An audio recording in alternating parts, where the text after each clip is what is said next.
Side तो नहीं नजर आ रहा है, तो शांत शुरुआत यहाँ पर देखने को मिल रही है।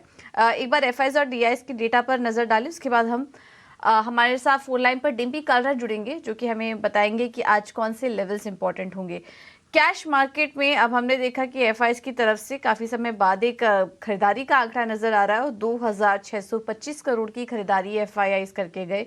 ये 24 नवंबर का आंकड़ा है।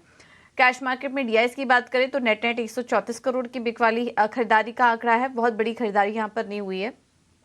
134 करोड़ की खरीदारी यहाँ पर देखने को मिल रही है। इंडेक्स फ्यूचर में 2 करोड़ की बिकवाली है। इंडेक्स ऑप्शन में अगर देखेंगे तो 10,605 करोड़ की भी बिकवाली यहाँ पर नजर आ रही है। इस बीच हम देख रहे हैं कि वहाँ छुट्टी का भी माहौल है। ब्लैक फ्राइडे के दिन भी यूएस के मार्केट सिर्फ आधा दिन ही कारोबार कर रहे थे, तो इसके चलते हम इस तरह के आंकड़े देख रहे हैं। लेकिन अब देखना होगा कि यहाँ से एफआईआईज और डीआईएस की चाल कैसी रहती है। आज कौन से स्तर इंपॉर्टेंट होंगे निफ्टी और बैंक निफ्टी के लिए, ये भी समझ लेते हैं। और हमारे साथ डिम्पी कालरा जुड़ चुके हैं फोन लाइन पर। डिम्पी, गुड मॉर्निंग, बताइए। गुड मॉर्निंग पूजा। अगर आप देखें तो आप एक दिन की छुट्टी के बाद खुल रहे हैं, जिसमें थोड़ा सा ग्लोबल मार्केट्स को एडजस्ट करना होगा। हालांकि ग्लोबल मार्केट्स भी अपने आप में शांत थे, इसलिए किसी भी तरह का कोई बड़ा गैप आपको नहीं मिल रहा, ना तो गैप अप की फॉर्म में, ना ही गैप डाउन की फॉर्म में। इसलिए छुट्टी को आप वैसे समझिए कि एक रूटीन एक्सरसाइज ही है मार्केट की। एक तो ये पॉइंट है। दूसरा पॉइंट ये है कि शुक्रवार को, और आज अब सोमवार में है या फिर उसके पिछले हफ्ते में भी आपने सारा कुछ डाटा वगैरह देखा होगा, चेक किया होगा, तो आपको एक चीज समझ में आ गई कि market still in the range. अभी भी मार्केट एक रेंज में है, कोशिश कर रहा है कि अपने रेजिस्टेंसेस को ब्रेक करके 20,000 का लेवल एक बार दिखा दे। तो इसलिए आज भी मार्केट के पास वही पुराने पॉइंट्स हैं बोलने के लिए। पहला पॉइंट ये है कि एक तो मार्केट में रेंज का कारोबार है। आपको जो स्टॉप लॉस रखना है वो ट्रेल करना है। 3 स्टॉप लॉस ऑलरेडी मैं आपके साथ शेयर कर चुका हूँ। पहला 700, दूसरा 600 और तीसरा 500।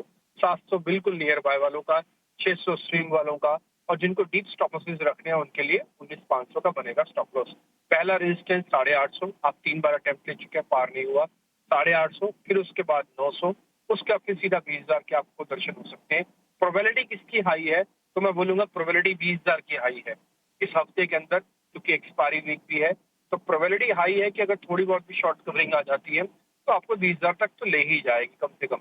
दूसरी बात आते हैं बैंक निफ्टी पर। बैंक निफ्टी के अंदर भी वही 43,500 और 300 वाला जो एरिया है वो एक सपोर्ट की तरह उभर के आ रहा है। अभी 300 तो पक्का ही है, और 500 स्विंग ट्रेडर्स के लिए। जब तक 800 पार होगा नहीं तब तक शॉर्ट कवरिंग नहीं आएगी। ये कई बार मैं आपके सामने बोल चुका हूँ, इसलिए 800 पार होना जरूरी है। उसका फिर हम 44,000 तक के लेवल देंगे। इस एक्सपायरी में हमको नहीं लगता कि 44,000 के ऊपर बैंक निफ्टी आपको पहुंचती दिखेगी, और इस एक्सपायरी में कहीं भी निफ्टी अगर चल भी गया तो 20,000 तक ही जाएगा, इसके ऊपर नहीं जाएगा।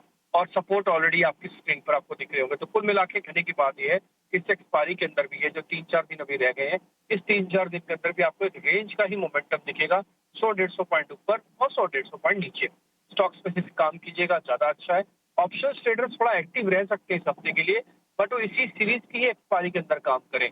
थोड़े प्रीमियम कम होंगे, उनका रिस्क भी कम हो जाएगा अगर एक्सपेरिमेंट करना ही है। अगले सीरीज के लिए काम करने के लिए थोड़ी दूसरी तरह की अप्रोच रखनी होगी, क्योंकि स्विंग ट्रेडर्स या फिर बड़े ट्रेडर्स रखते हैं जिनको छोटा छोटा ट्रेड लेना है, मान लीजिए 50 पॉइंट 60 पॉइंट लेने, तो उनको सिर्फ इसी सीरीज की एक्सपायरी में ही काम करना चाहिए और उसके बाद नहीं। स्टॉक स्पेसिफिक काम कीजिए, ज्यादा इंपॉर्टेंट है। 3 शेयर या फिर मैं बोलूंगा 3-4 चीजें इंपॉर्टेंट है मार्केट के लिए, उसको वॉच कीजिएगा। पहला, निफ्टी बैंक का रोल क्या रहता है, ये अगर कितनी जल्दी 43,800 के ऊपर आता है।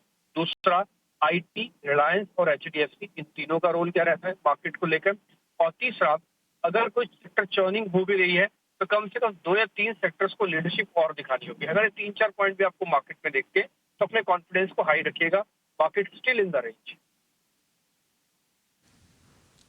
बिल्कुल डिम्पी, बहुत बहुत धन्यवाद आपका ये रणनीति बताने के लिए। तो 3-4 चीज़ें जो इम्पोर्टेंट थी, डिम्पी जो भी कमेंट्री दे रहे थे अपनी, उसमें यह है कि दायरे में रहेगा बाजार, स्टॉक स्पेसिफिक रणनीति अपना के चलिए, और ऑप्शन ट्रेडर्स इस सीरीज के लिए आप प्ले कर सकते हैं। नेक्स्ट सीरीज के लिए स्ट्रैटेजी अलग होगी, लेकिन इस सीरीज को अगर आप प्ले करना चाहें ऑप्शन ट्रेडर्स तो वो आप कर सकते हैं। इसके अलावा निफ्टी बैंक की चाल, आईटी, रिलायंस और एचडीएफसी बैंक की चाल कैसी रहती है, इस पर नजर होगी। आज वैसे क्लियर कट इंडिकेशन भी मिल जाएगा जब बाजार खुलेगा, लेकिन जैसा कि हम देख रहे हैं कि ग्लोबल मार्केट में भी इस वक्त रेंज बाउंड ही ट्रेड हो रहा है। ऐसा ही कुछ भारतीय बाजारों में भी देखने को मिल सकता है।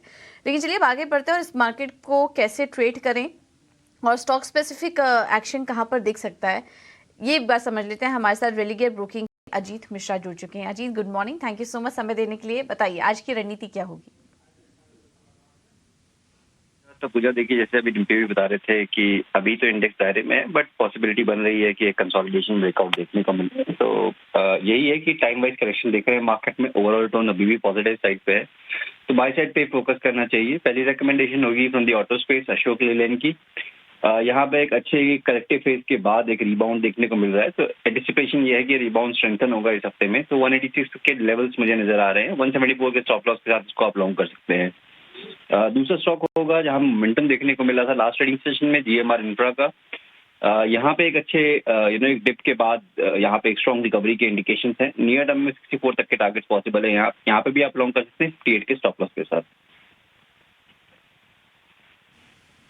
ओके, थैंक यू अजीत आपका समय देने के लिए और ये रणनीति भी सुझाने के लिए। जीएमआर इंफ्रा 64 के टारगेट्स होंगे, लेन में 186 के टारगेट होंगे। इन दोनों स्टॉक्स पर आप नजर रखिए। आगे कुछ और भी ट्रेडिंग आइडियाज आपके सामने रखेंगे।